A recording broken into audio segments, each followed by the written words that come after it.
Nú ætlum við aðeins að skoða dýr. Hvað dýr eru, í hvaða hópa þau skiptast og í hvaða hópa þeir hópar skiptast. Þetta að vísu svona einfaldari útgáfan af þessu, það hægt að gera þetta mun dýpra, en ég ætla að halda mig við svona einfalda útgáfa þessu hér. Dýr eru fjölfruma lífverur úr mörgum frumum sem eru ófrumbjarga, sem þýðir að þær þurfa að borða fæðu, borða mat, borða aðrar lífverur eða eitthvað sem aðrar lífverur búa til þess að fá orku, til þess að byggja sig upp og hafa einfalt meltingakerfi. Dýr eru líka hreyfanleg, allavega eitthvað hluta ævinnar. Dýr skiptast í hryggdýr og hryggleysingja. Kannski ekki endilega eitthvað sem við tölum samkvæmt flokkunarfræðin, en ég ekki að tala klassíska flokkunarfræði hér, heldur meira svona almenna skiptingu á þessu. Hryggdýr eru með hrygg, innri stóðgrind sem heldur dýrinu uppi og hryggurinn ver mænuna. Þetta eru yfirleitt stærri dýr, það eru til litli hryggleysingjar, en þeir eru samt, lítil hryggdýr segi ég, en þau eru samt ekkert þannig að við séum eitthvað í vandræðum með að sjá þau.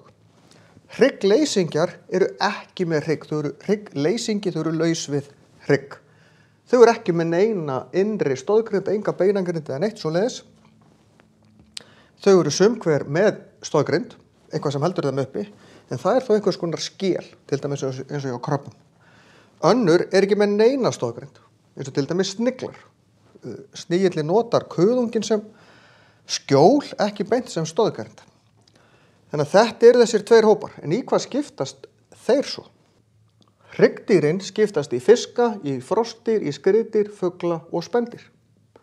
Fiskarnir eru með ugga og synda í vatni, anda með tálknum, skiptast í beinfisk og brjóskfiska. Brjóskfiskar sem dæmi er ekki með hrygg úr beini, eða beinagrind úr beini heldur úr brjóski. Froskdýrin, sem eru froskar og salamundur aðalega, lifa við vatn í röku umhverfi, því að húðin þarf að vera blaut, því að þau anda að hluta til í gegnum húðina, að hluta til í gegnum lungu líka, sem ekkert voða góð. Verpa í vatn, því að eggin verða að vera í vatni. Þau ofþorna ef þau eru ekki í vatni, og halakartan sem skríður úr þarf að vera í vatni því hún andar með tálknum. Og til froskdýr sem eru með tálkn alla ævi. Skriðdýr verpa vatnsheldum eggjum, þurfa ekki að vera í vatni, eru með þurra húð. Þetta eru skjaldbökur, krókódílar, eðlur og slöngur. Fuglarnir eru með fjaðrir, geta flogið, flestir, ekki allir. Eru með gogg, með hól bein, allir rosa léttir. Á meðan spendýrin, þau skiptast í þrjá hópa, sem eru nefdýr, pokadýr og fylgjudýr.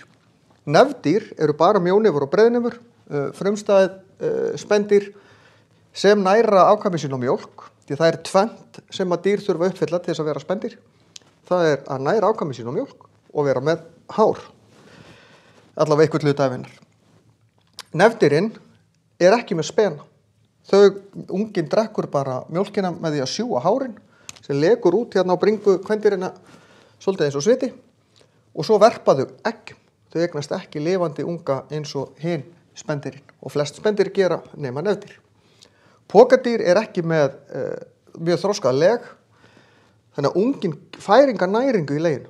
Þannig að hann verður að komast út, fæðist bara svona lítill, skríður upp í pokan, þar eru spenar, þar drekkur hann mjólk og er þar í einhverja vikur á mánuði, þetta eru stór pokadýr, þroskast þar, þangað til að hann er tilbúinn í að takast á við lífið. Þannig að fyrri hluti meðgöngunar er í leginu, en lengsti tíminn er í pokanum. Fylgjudýr, sem eru pokadýrin, eru kengurur, kólabirnir og fullt af dýrum sem að lifa í Ástralíu og aðeins í Suður Ameríku. Fylgjudýrin eru flest þessi spendýr sem við þekkjum út í dýragörðum og þess háttar. Við erum til dæmis fylgjudýr, stundum kallað legkökuspendýr.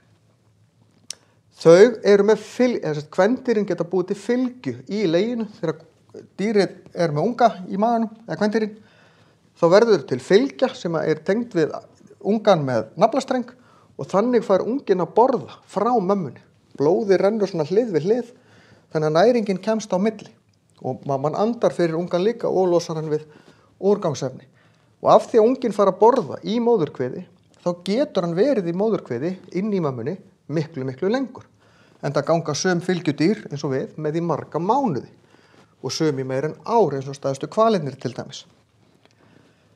Þannig að þetta eru hryggdýrin.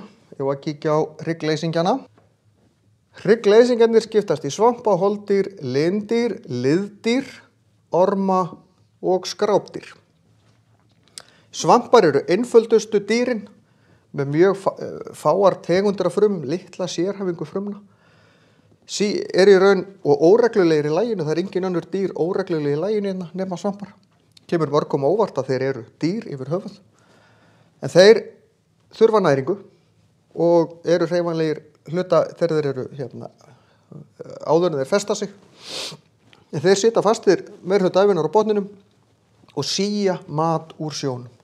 Holdýr annarkvort hveljur eins og marglyttur eða holsepar eins og til dæmis sæfíflar eða koraldýr og sía mat úr sjónum, eru stundum með eitraða anga eins og marglyttur, en þær ekki að bíta, heldur eru þetta svona brennifrumur. Ef við rekumst í angana þá stingast agnir inn sem að brenna. Lindýr eru með óskiptan líkama, það að segja ekki í neinum bútum, heldur bara eitt svona stykki og skiptast í snigla, í samlokur, skeljar sem eru svona ein skel og önnur skel sem opnast og lokast. Þar kom út armar sem að sía fæðu úr sjónum, þannig að það alveg dýr þarna inni. Þetta eru líka smokkfiskar og kolkrabbar. Liðdýrin, stundum kallar liðfætlur líka. Það eru dýr sem eru með liðskiptan líkama, í nokkrum pörtum og eru með liðskipta útlimi líka. Fæturnir eru svona með liðum á. Eins og við reyndar líka, en við erum hryggdýr, þess vegna flokkumst við ekki hér. Þetta eru nokkrir hópar og hér eru bara sumir þeirra, ekki allir. Skordýr eru með þrískiptan líkama, haus, framból og afturból, 3 fótapör á frambólnum, stundum vængi á frambólnum líka, aldrinir útlimir á afturbólnum. Áttfætlur sem eru kóngulær og aðrar áttfætlur eru með 8 fætur. Kóngulær eru með tvískiptan líkama og 8 fætur. Aðrar áttfætlur, eins og til dæmis langleggur, sem að finnur stundum út í móa, líkist kónguló með mjög langa fætur, en ekki kónguló því hann ekki með tvískiptan líkama, heldur bara einskiptan, en með liðskipta fætur, þess vegna telst hann vera áttfætla. Og svo það krabbadýrin sem eru yfirleitt með 10 til 12 fætur, þetta eru allir krabbarnir. Svo erum við með ormana, þeir skiptast í nokkra hópa, mjódýr sem lifa ýmist sem sníklar eða sundrendur og jarfi einhvers staðar. Og síðan skrápdýrin sem eru aðalega ígulker, sem eru grænmetisætur, og svo krossfiskar sem eru rándýr. Svo reyndar sæbjúgu líka. Þannig að þetta svona einföld mynd af þessu. Ég veit hún alveg pínuflókin, en þetta aðalega bara mikið af upplýsingum. Ef þið horfið á þetta svona í rólegheitum og stoppið við og horfið pínu aftur á þá parta sem ykkur finna stóljósir, þá alveg hægt að ná ágætlega utan um þetta.